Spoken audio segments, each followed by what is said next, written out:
जय श्री राधे कृष्ण। आप सभी का हमारे YouTube चैनल पे बहुत बहुत स्वागत है। आइए जानते हैं ज्येष्ठ माह कृष्ण पक्ष वर्ष 2022 में अपरा एकादशी का व्रत कब किया जा रहा है, तो जानेंगे अपरा एकादशी व्रत के शुभ मुहूर्त के बारे में, पूजन विधि के बारे में, इस दिन क्या करना चाहिए नहीं करना चाहिए, व्रत के पारण समय के बारे में और व्रत का पारण किस चीज से किया जाएगा। तो आइए जानते हैं संपूर्ण पूजन विधि के बारे में। सबसे पहले तो आप सभी भक्तों को अपरा एकादशी की ढेर सारी शुभकामनाएं। आप सभी के जीवन में लक्ष्मी नारायण की कृपा से आप सभी को सभी प्रकार के सुख और समृद्धि की प्राप्ति हो। भगवान लक्ष्मी नारायण आप सभी के इच्छाओं को पूर्ण करें। अपरा एकादशी का व्रत जो कि ज्येष्ठ माह के कृष्ण पक्ष की एकादशी तिथि के दिन किया जाता है, इसे अपरा एकादशी या अचला एकादशी के नाम से जाना जाता है। इसे ग्यारस व्रत के नाम से भी जाना जाता है। ग्यारस का व्रत एकादशी का व्रत जो कि हर माह के कृष्ण पक्ष और शुक्ल पक्ष की एकादशी तिथि के दिन एकादशी का व्रत किया जाता है। वर्ष में 24 एकादशी का व्रत होता है। वहीं पर अगर अधिक मास मलमास हो तो 2/26 एकादशी का व्रत होता है। हर व्रत का अपना अपना विशेष महत्व माना गया है।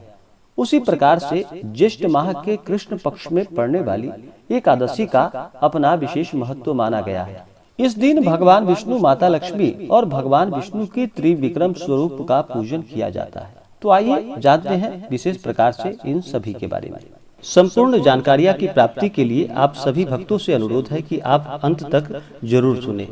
ज्येष्ठ माह के कृष्ण पक्ष में पड़ने वाली एकादशी को इसे अपरा एकादशी या अचला एकादशी के नाम से जाना जाता है। पुराणों के अनुसार ज्येष्ठ माह कृष्ण पक्ष की एकादशी अपरा एकादशी यह धन देने वाली है और एकादशी का व्रत यह व्यक्ति के सभी प्रकार के पापों को नष्ट करने वाला, सुख समृद्धि को प्रदान करने वाला और अंत में मोक्ष को प्रदान करने वाला होता है।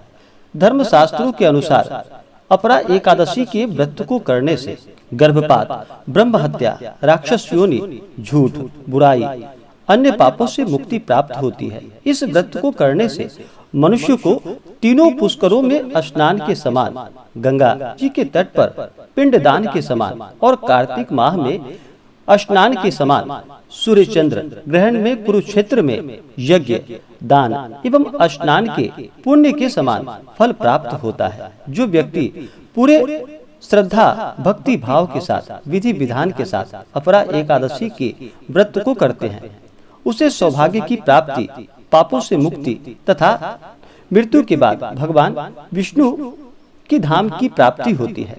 अपरा एकादशी के व्रत में भगवान विष्णु, माता लक्ष्मी और इस दिन भगवान विष्णु के त्रिविक्रम स्वरूप का पूजन किया जाता है। एकादशी का व्रत सभी प्रकार के पापों को नष्ट करने वाला होता है। जब व्यक्ति के पाप नष्ट होते हैं तभी जाकर के उनके पुण्यों का उदय हो पाता है। जब व्यक्ति के पुण्य उदित होते हैं तब जाकर के उन्हें सभी प्रकार के सांसारिक सुखों की प्राप्ति हो पाती है। जो भी एकादशी का व्रत करते हैं, एकादशी के व्रत में नियम का पालन अवश्य ही करना चाहिए।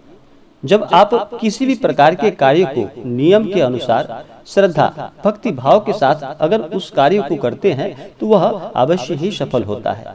किसी भी प्रकार के व्रत को अगर कर रहे हो तो मन में बिल्कुल भी व्रत के लिए अश्रद्धा नहीं होनी चाहिए। श्रद्धा भक्ति भाव के साथ ही करना चाहिए।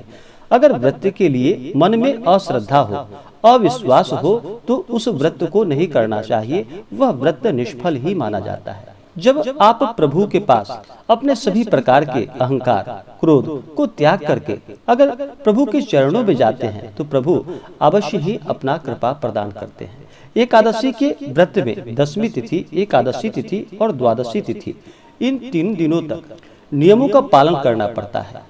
जो भी जातक एकादशी का व्रत करते हैं उन्हें विशेषकर दशमी के दिन से व्रत के नियम का पालन करना चाहिए। दशमी तिथि के दिन एक समय शुद्ध और सात्विक आहार ग्रहण करना चाहिए। इस दिन आप जौ और गेहूं के भोज्य पदार्थों का सेवन कर सकते हैं। दशमी तिथि के दिन शुद्ध और सात्विक आहार एक समय ग्रहण करना चाहिए। रात्रि में ब्रह्मचर्य का पालन करते हुए भगवान नाम का स्मरण करते हुए सोना चाहिए। और एकादशी तिथि के दिन सुबह ब्रह्म मुहूर्त में उठ करके नित्य क्रियाओं से निवृत्त होकर के गंगा नदी में स्नान करना चाहिए। अगर गंगा नदी में स्नान नहीं कर पाते हैं तो घर के नहाने के पानी में ही थोड़ा सा गंगा जल मिला करके स्नान करना चाहिए। माता गंगा पतित पावनी है, व्यक्ति के पापों को नष्ट करने वाली है, तो नहाने के पानी में ही थोड़ा सा गंगा जल मिला करके स्नान करना चाहिए।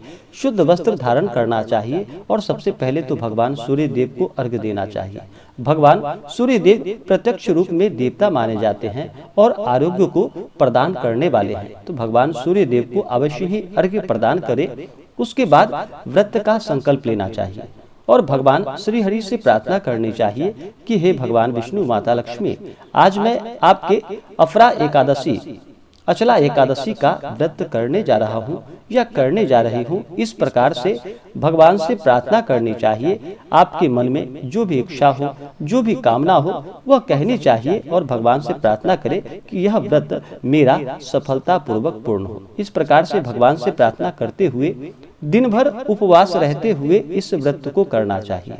अगर उपवास नहीं रह पाते हैं तो एक समय फलाहार ग्रहण करना चाहिए और भगवान का सुबह और शाम के वक्त पूजन करना चाहिए। रात्रि में भजन कीर्तन करते हुए जहाँ तक हो सके एकादशी व्रत में जागरण करना चाहिए। इस प्रकार से रात्रि के समय को व्यतीत करना चाहिए और अगले दिन जा करके द्वादशी तिथि के दिन जा करके फिर सुबह उठ करके नित्य क्रियाओं से निवृत्त होकर के स्नान करके शुद्ध वस्त्र धारण करके भगवान का पूजन आरती आदि करनी चाहिए। उसके बाद फिर ब्राह्मणों को भोजन कराना चाहिए, ब्राह्मणों को दान और दक्षिणा देनी चाहिए, गरीबों को भोजन कराना चाहिए। उसके बाद फिर व्रत का पारण समय के अनुसार करना चाहिए। जानते हैं अपरा एकादशी व्रत के शुभ मुहूर्त के बारे में और पूजन विधि के बारे में। ज्येष्ठ माह कृष्ण पक्ष वर्ष 2022 में अपरा एकादशी का व्रत, जो कि इस बार 26 मई 2022 दिन गुरुवार को किया जाएगा।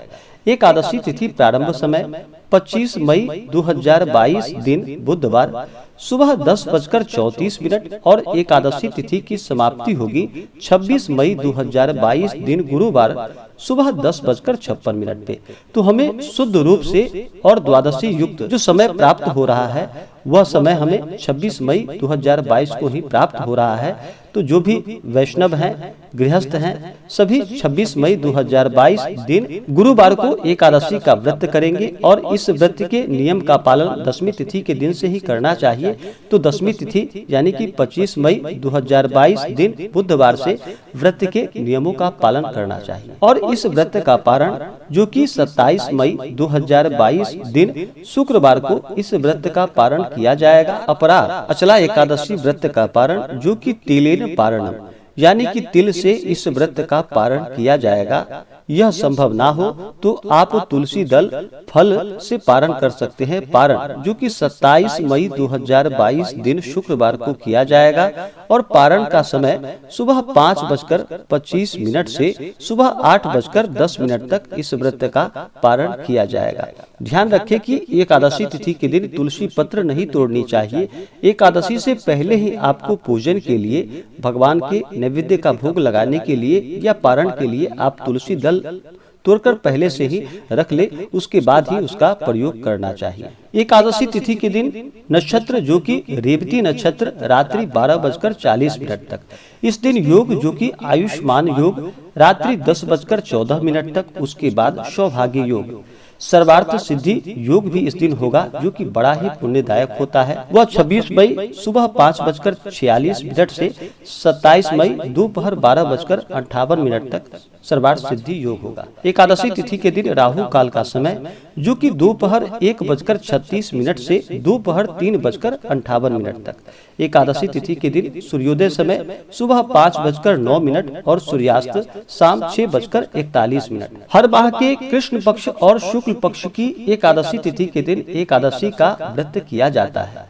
हर व्रत का अपना अपना विशेष महत्व माना गया है। इसी प्रकार से ज्येष्ठ माह कृष्ण पक्ष की एकादशी का अपना विशेष महत्व है। इस दिन भगवान का पूरे विधि विधान के साथ पूजन करे तो व्यक्ति के समस्त पाप और ताप अवश्य ही नष्ट होते हैं। इस व्रत के प्रभाव से सभी पाप नष्ट होते हैं। जो लोग सद्वैद्य होकर गरीबों का इलाज नहीं करते, शट शास्त्री होकर बिना माँ बाप के बच्चों को नहीं पढ़ाते, सद्व्रत राजा होकर भी गरीब प्रजा को कभी नहीं संभालते, सबल होकर भी अपाहिजों को आपत्ति से नहीं बचाते और धनवान होकर भी आपदाग्रस्त परिवारों को सहायता नहीं प्रदान करते, वे नरक में जाने योग्य पापी होते हैं। किंतु अपरा एकादशी व्रत ऐसे व्यक्तियों को भी निष्पाप करके उन्हें पुण्य फल प्रदान करता है। दसवीं तिथि के दिन एकादशी व्रत करने वाले को इस दिन चाहिए कि आप सूर्यास्त से पहले ही एक समय भोजन करें और फिर दांतों को अच्छे तरीके से अच्छे तरह से दांतों की सफाई करें। दांतों के बीच में मध्य में कोई भी अन्न या कोई भी रेशा नहीं रहने पाए, इस प्रकार का ध्यान देना चाहिए। एकादशी व्रत के दिन इस दिन पेड़ से पत्तियां आदि नहीं तोड़नी चाहिए, डाल नहीं तोड़नी चाहिए। इस दिन एकादशी तिथि के दिन जहाँ तक हो सके स्तोत्र आदि का पाठ करना चाहिए। अगर आप पाठ करने में सक्षम है तो भगवान विष्णु के सहस्त्र नाम आदि का पाठ करना चाहिए। यह अगर संभव ना हो तो भगवान का भजन कीर्तन ही करे, भगवान का कथा का श्रवण करे तो यह लाभकारी होता है। एकादशी के दिन संपूर्ण दिन और रात्रि भगवान की कथा श्रवण आदि भजन कीर्तन में ही लगाना चाहिए। यदि सामर्थ्य हो तो रात्रि जागरण अवश्य ही करनी चाहिए, यह बड़ा ही पुण्य फलदायक होता है। संपूर्ण दिन और रात्रि शुद्ध आचार विचार वाले मनुष्य के साथ व्यतीत करना चाहिए। अच्छी संगति, अच्छे विचार, अच्छा ही वातावरण होना आवश्यक है। झूठे, कपटी, व्याभिचारी, मांस, मदिरापान आदि करना अथवा ऐसों की संगति इस दिन निषिद्ध मानी जाती है। इस दिन बिल्कुल भी इन लोगों के साथ नहीं रहना चाहिए और तामसिक वस्तुओं का त्याग करना चाहिए। लहसुन, प्याज, मांस, मदिरा आदि का प्रयोग बिल्कुल भी नहीं करना चाहिए। जहाँ तक हो सके गलत संगति से बचनी चाहिए। ऐसे लोग समाज के लिए कलंक होते हैं। यह लोग ओला की संज्ञा में आते हैं। जैसे ओला दूसरों का अहित करने के पश्चात स्वयं भी गल जाता है, उसी प्रकार ऐसे लोग भी दूसरों को नष्ट कर स्वयं भी पतन के गर्त में चले जाते हैं। उपासना वाले दिन शास्त्रों के मतानुसार दिन में शयन नहीं करना चाहिए, यानी कि सोना नहीं चाहिए। उपावृतस्य पापेभ्यो वासोयो गुणामिहि सह उपवासः स विज्ञयो नोपवासस्तु लंघजात। मात्र एक दिन का राशन, मात्र एक दिन का अन्न बचाकर आत्म शुद्धि का ही नाम उपवास है। किंतु इतना करने के पश्चात पापमयी अथवा समाज में शोभित न होने वाले वातावरण से दूर रहकर गुणवान व्यक्तियों का सत्संग, भगवत भजन में लिप्त रहना तथा पूर्ण शुद्धि का ही नाम उपवास है। दसवीं तिथि के दिन कांसे के बर्तन में भोजन नहीं ग्रहण करना चाहिए। शुद्ध और शाकाहारी ही भोजन ग्रहण करना चाहिए। मसूर, चना, कोदो, साग, दूसरे के घर की खाद्य सामग्री आदि भोजन, पुनर्भोजन एवं मैथुन का त्याग कर लेना चाहिए। एकादशी के दिन जुआ, दिन में निद्रा, तांबूल यानी कि पान खाना, इन सबों का त्याग करना चाहिए। परनिंदा, चुगली, चोरी, हिंसा तथा किसी भी जीव को सताना, स्त्री सहवास, क्रोध, मिथ्या भाषण आदि का त्याग कर देना चाहिए। और द्वादशी तिथि के दिन भी तामसिक वस्तुओं का प्रयोग बिल्कुल भी नहीं करना चाहिए। आप जिस भी चीज से व्रत का पारण है, उस चीज से व्रत का पारण करने के बाद शुद्ध और सात्विक आहार ही ग्रहण करना चाहिए। तो आइए अब जानते हैं एकादशी व्रत के पूजन विधि के बारे में। इस दिन अपरा एकादशी के दिन भगवान विष्णु का पूरे विधि विधान के साथ पूजन करना चाहिए। साथ में माता लक्ष्मी का पूजन करना चाहिए और भगवान विष्णु के त्रिविक्रम स्वरूप का भी पूजन करना चाहिए। इस दिन भगवान के पूजन के लिए एक अच्छा सा जगह ले, उस जगह को अच्छे से पवित्र करके वहाँ पे एक चौकी लगाए। चौकी पे पीला वस्त्र बिछा करके भगवान विष्णु और माता लक्ष्मी का प्रतिमा स्थापित करे या फोटो रख करके उनका पूरे विधि विधान के साथ पूजन करे। माता लक्ष्मी के लिए लाल वस्त्र रखे और पूजन के लिए एक आसन लगाए और सभी प्रकार के पूजन सामग्री रख करके कलश स्थापित करके भगवान का पूजन करना चाहिए। इस दिन ध्यान रखें, भगवान विष्णु के पूजन में तुलसी दल का बड़ा ही विशेष महत्व माना गया है। तो तुलसी दल भगवान के पूजन के लिए अवश्य ही रखे और नैवेद्य का भोग लगाते वक्त भी भगवान को तुलसी दल अवश्य ही लगा करके भगवान को नैवेद्य का भोग लगाना चाहिए। एकादशी व्रत के दिन तुलसी पत्र बिल्कुल भी नहीं तोड़नी चाहिए। तो आप एकादशी से पहले ही पूजन के लिए तुलसी पत्र तोड़कर रख ले, उसके बाद भगवान का पूजन करें। किसी भी प्रकार के व्रत में या पूजन में सबसे पहले भगवान गणेश का पूजन किया जाता है। तो भगवान गणेश का स्मरण करें। भगवान गणेश सभी प्रकार के विघ्नों को हरने वाले हैं। किसी भी प्रकार के शुभ और मांगलिक कार्यों में भगवान गणेश का सर्वप्रथम पूजन किया जाता है। तो भगवान गणेश का स्मरण करें, उनका पूजन करें। उसके बाद कलश देवता का पूजन करें। कलश में तीर्थों का आवाहन करें, वरुण आदि देवताओं का आवाहन करें। कलश में पुंगी फल यानी कि सुपारी डालें, उसमें कुछ द्रव्य यानी कि पैसा रखें और फिर कलश में पंच पल्लव या आम का पल्लव रख करके उसके ऊपर से पूर्ण पात्र रखे, जो कि चावल से भरा हुआ पूर्ण पात्र हो वह रखना चाहिए। कलश का पूजन करने के बाद आप नवग्रह इंद्रादि 10 दिक्पाल देवताओं का पूजन करें। दिन में पूजन होने पर सूर्यादि पंच देवता का पूजन करना चाहिए। रात्रि में पूजन होने पर गणपत्यादि पंच देवता का पूजन करना चाहिए। तो इनका पूजन करें। भगवान शिव माता पार्वती का पूजन करें। उसके बाद फिर भगवान विष्णु, माता लक्ष्मी और भगवान विष्णु के त्रिविक्रम स्वरूप का पूजन करें। भगवान का इस दिन जल से अभिषेक करें, पंचामृत से अभिषेक करें। जहाँ तक हो सके आप अलग अलग सामग्री भी भगवान को अभिषेक के लिए अर्पित करें, जैसे कि दूध, दही, घी, मध, शक्कर से अलग अलग भगवान का अभिषेक करें और फिर पंचामृत से भगवान का अभिषेक करें। उसके बाद फिर शुद्ध गंगा जल से भगवान का अभिषेक करें। उसके बाद उनको वस्त्र अर्पित करें। भगवान विष्णु को वस्त्र के बाद यज्ञोपवीत अर्पित करें। उसके बाद भगवान को तिल चढ़ाएं। भगवान विष्णु के ऊपर अक्षत नहीं चढ़ाया जाता है, तो अक्षत की जगह उन्हें तिल चढ़ाएं। काले तिल भगवान विष्णु को अर्पित करें। यव अर्पित करें यानी कि जौ भगवान को अर्पित करें। उसके बाद भगवान को तुलसी दल चढ़ाएं। फिर भगवान को पुष्पों की माला अर्पित करें। भगवान विष्णु को पीला पुष्प अति प्रिय है, तो उन्हें पीला पुष्प चढ़ाएं। अगर मिल सके तो कमल का पुष्प भगवान विष्णु को अर्पित करें। भगवान को फिर चंदन अर्पित करें। पीला चंदन भगवान को अवश्य ही चढ़ाएं। फिर धूप और दीप दिखाएं। अनेक प्रकार का नैवेद्य अपने श्रद्धा भक्ति भाव के साथ भगवान को अर्पित करें। भगवान को दूध से बने हुए वस्तु का भोग लगा सकते हैं, तिल से बने हुए वस्तु का भोग लगा सकते हैं। भगवान को तेल से बने हुए वस्तु का भोग बिल्कुल भी नहीं लगाना चाहिए। अगर घी मिश्रित कुछ सामग्री आप बनाते हैं तो उसका भोग भगवान को तुलसी दल डाल करके लगा सकते हैं। जहाँ तक हो सके ऋतु फल, अभी के मौसम में मिलने वाले सभी प्रकार के ऋतु फल भगवान को अर्पित करें। इस दिन भगवान को ककड़ी अवश्य चढ़ाएं, जो कि गर्मी के मौसम में बहुत ही लाभकारी होता है। तो भगवान को ककड़ी का इस दिन अवश्य ही चढ़ानी चाहिए। नैवेद्य का भोग लगाने के बाद जल से आचमनी करवाएं। उसके बाद फिर द्रव्य और दक्षिणा चढ़ाएं। फिर पुंगी फल, तांबूल, लौंग, इलायची के साथ में भगवान को अर्पित करें मुख शुद्धि के लिए। इसके बाद फिर माता लक्ष्मी का इसी प्रकार से पूजन करें। माता का जल से अभिषेक करें, पंचामृत से अभिषेक करें।